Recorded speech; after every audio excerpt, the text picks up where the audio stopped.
I'm Leo Caldwell, and I'm the new media editor at the Courier Post. Okay. And new media is a term I hear thrown around a lot. In your own words, what is new media? Pretty much it covers anything digital here.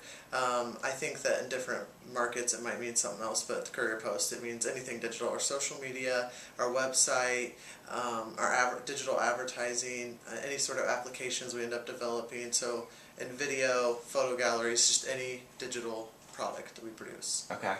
So you kind of oversee everything that's not in the newspaper Right. itself, the physical Yeah. paper. Okay. So I'm a follower of the CP on Twitter, and is that you pressing? It's me, and I have a staff of right now 3, but there'll be 4 of us. So it's either me or one of the staff members of the new media group. Okay. Yeah. Interesting. Okay. So how about this term online presence? People use that a lot. What is online presence, and how important is that? I mean, online presence for us means I think it means being consistent so that your presence is the same. You have the same kind of voice throughout, like Facebook and or your website and your Twitter account.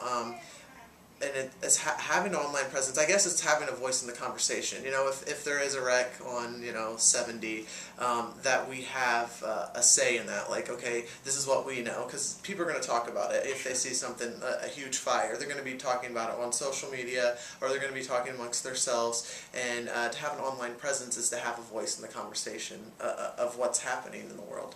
That's what it means to, at least to me. Okay, Yeah. Great. So you're saying like a voice in every channel that is people right. that are that you're present, and that you, I guess, don't miss. If there is a huge event, that you just aren't there. Where are you? Like you need to be visible, even if it's just saying we don't know what's going on, but we're aware it's going on. That's Right. an online presence. Okay.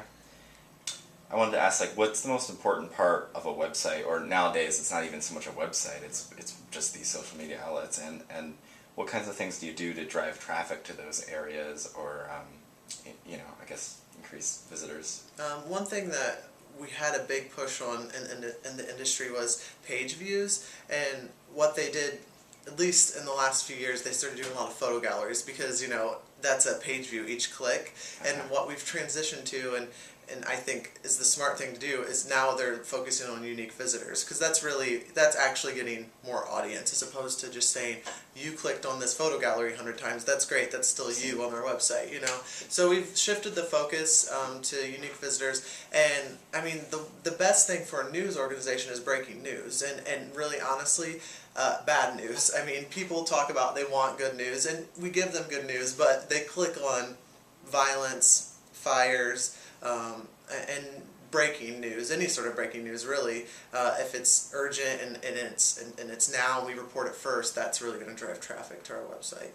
Okay, so I guess it makes sense when I think about, because I'm thinking about good stories, like the school district hosted a science fair night, but the only people clicking on that maybe are the people from that school. Right, and the things that get hits that aren't breaking news are, like today our number 1 story is there's a cafe closing here, and that's our number 1 story. Yesterday it was Christie calling the guy an idiot. So those aren't breaking news, but it usually has something to do with, I mean, it has to be local for the Courier Post. It has to be very local, and usually if it's an event, those don't get a lot of hits. Like what you said, like if it's just an event, there's a ice cream social or whatever, that people don't, they think they want to click on it. I think they think that it's a good idea, but yeah, unless you're there or your kid's there, they don't usually click on it. I mean, that's the reality, Yeah. So Sure. yeah. Follow up on that, actually, I wanted to ask you about, since it's so local and since there's so many stories about from school districts, what's it like getting clearances or having releases for students? Is that an important part of what you do to, posting things online? For our department, we kind of are, the information's already been gathered, and then we send it out. Okay. So, I mean, I've only heard, I only overhear what the struggle is, and yeah, if it's under, under 18, it is a struggle to get, sometimes it's a struggle to get into schools to get photos, or just to, get comments from, middle schoolers, it's not that easy. Yeah, the clearance is hard, but from the online perspective, that's usually already taken care of by the time we get the story. You know, that we're kind of we're like a hub. Like, here comes the information, and now we send it back out. You know. Okay. Yeah. That makes sense. Yeah. Yeah.